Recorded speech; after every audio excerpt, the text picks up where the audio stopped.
साफ दिल रूह आत्मा ही मालिक नूरी स्वरूप के दर्शन करती है। और यकीन मानो फकीर में भी मालिक के दर्शन होने लगते हैं। कैसे? सभी धर्मों में ये बात लिखी है कि वो परम पिता परमात्मा कण कण में जर्रे जर्रे में मौजूद है। आप उसको अपने अंदर से महसूस तब कर पाओगे जब ध्यान एकाग्र करके अच्छी तरह से यहां पे पहुंच के सुमरण करोगे, फिर ध्यान जमेगा, फिर आपकी आत्मा कंसंट्रेट होगी, फोकस यहां आएगा। उसमें खिंचाव भी पड़ सकता है, हल्का हल्का मीठा दर्द जैसा एहसास भी हो सकता है, और किसी को कुछ भी नहीं होता। दोनों तीनों बातें हैं। और उसके बाद सफर शुरू होता है आत्मा का परमात्मा तक।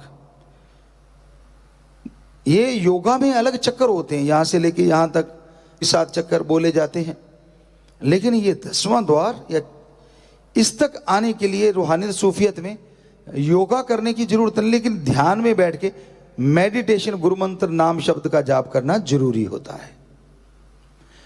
तो उसके बाद आत्मा का सफर शुरू होता है। जैसी वो लाइट नजर आई, ध्यान जमना शुरू हुआ और आप छोटा सा एक तारा सा नजर आता है। जाप करते करते करते करते वो वाइड होता चला जाता है, बड़ा होता चला जाता है और फिर प्रकाश में बदल जाता है, जिसका मतलब होता है कि हां, अब आपकी आत्मा लगभग लगभग कंसंट्रेट कर चुकी है। और फिर शब्द बंद हो जाते हैं। जीभा या जो ख्यालों में भक्ति कर रहे होते हो आप, आते ही प्रकाश ऑटोमेटिकली बंद हो जाता है। अब आपकी आत्मा अनहद धुन को सुनना शुरू कर देती है।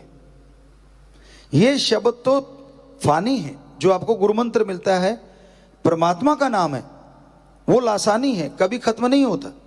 ये शब्द इस दुनिया तक सीमित है, और इस दुनिया से वो प्रकाश आता है तो आत्मा डिस्कनेक्ट हो जाती है।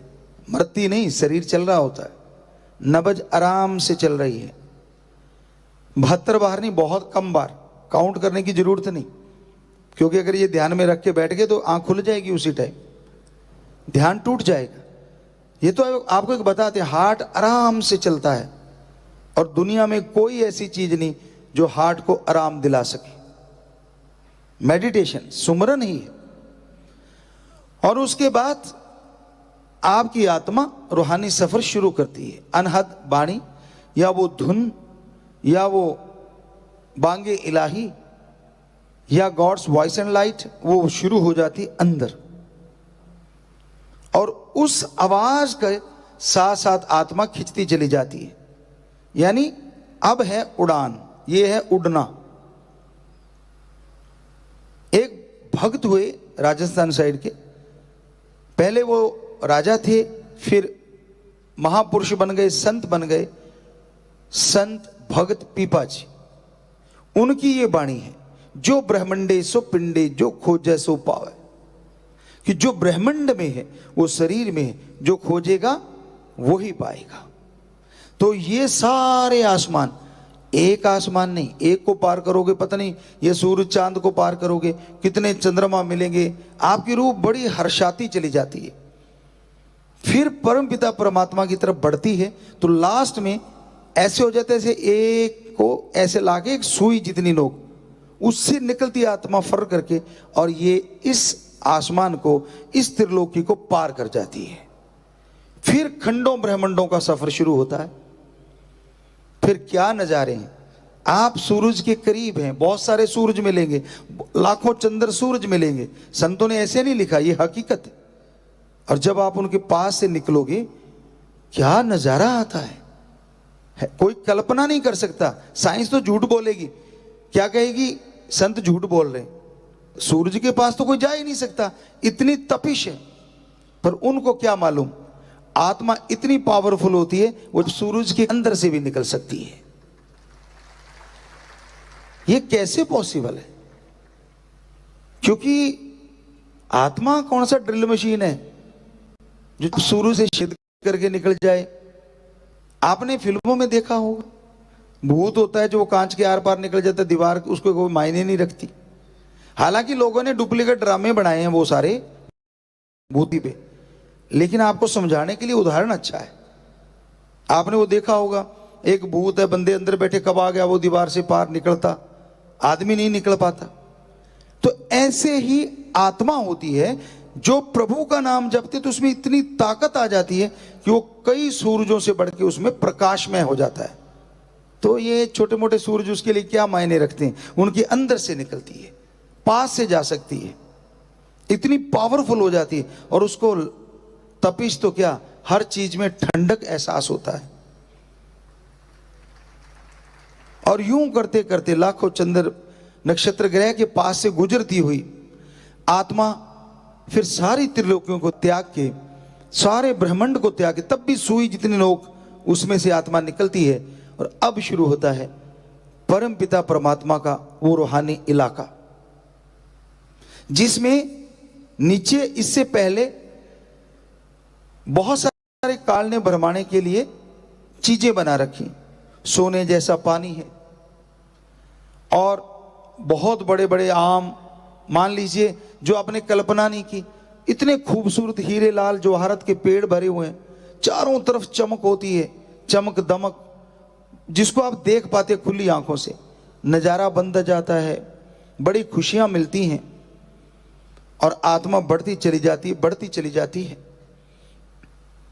और इन चीजों को जो पूर्ण गुरु से नहीं चिताए हुए वो यहीं अटके हूरें, जो कही जाती है ना, हूर का मतलब बेहद खूबसूरत परी-परा, यानी अपनी भाषा में बोलें तो आपने कभी ना देखी हो ऐसी खूबसूरती औरत और मर्द के रूप में वहां आपको नजर आएगी।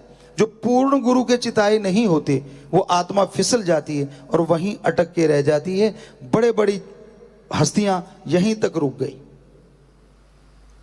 क्योंकि वो काल का सुनहरी जाल है। मन माया काम वासना क्रोध लोभ मोह अहंकार को जब तोड़ के आत्मा निकल गई तो लास्ट में काल आता है, महाकाल।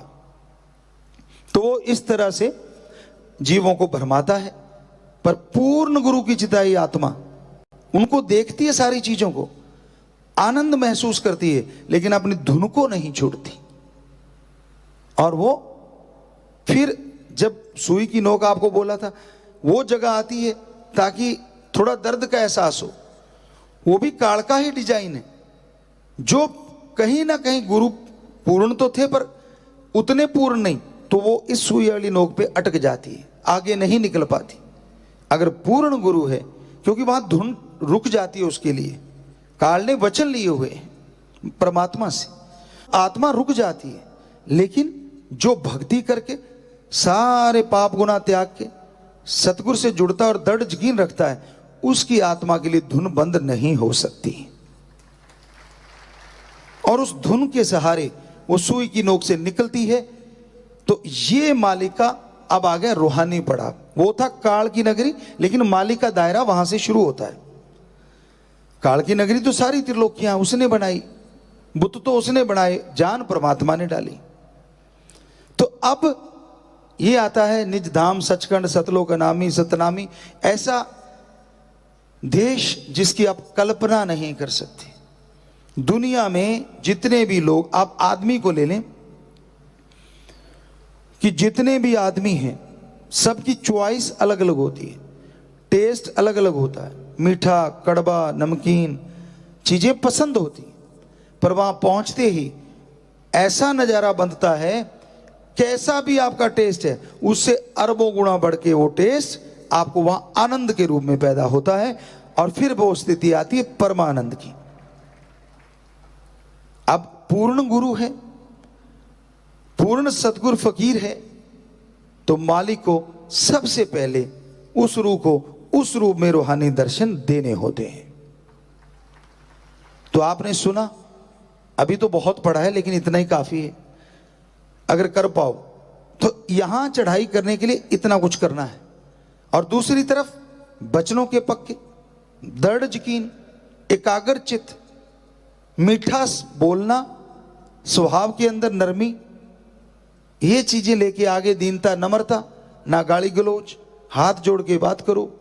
हम तो सबके करते, हम तो नौकरों के नौकर है ना। कोई जिम्मेवारी मिल गई या कुछ पदवी मिल गई या डिग्रियां मिल गई या कोई ओहदा मिल गया तो उसको लगता नहीं मैं कुछ और बन गया। एक कहावत है, हम कुछ और बन गए जी, हम वो नहीं रहे। पंजाबी च कहते असीं हुण होर बन गए जी। सो होर क्या बन गए आप? इंसानियत तो मरनी नहीं चाहिए ना। तो दीनता नम्रता हो, 3 वचनों का पक्का हो, दृढ़ यकीन रखता हो अपने सदगुरु मौला पे। ये नहीं जब सामने है तो हाँ जी हाँ जी हाँ जी हाँ जी, और थोड़ी पीठ घुमाई तो मन मते, इधर भी जा रहा है उधर भी जा रहा है, ये भी कर रहा है वो भी कर रहा है, पता नहीं क्या क्या। वो तो आप जानते हैं आप क्या करते हैं।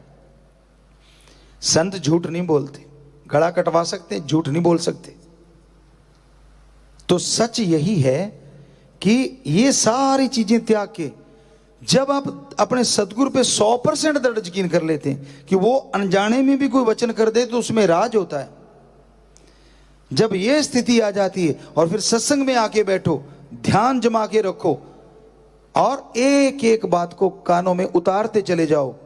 वो जो चढ़ाई में इतना समय लगा था, हो सकता है परमपिता परमात्मा आपके गुरु के रूप में आपको रूहानी दर्शन दे दे एक पल में।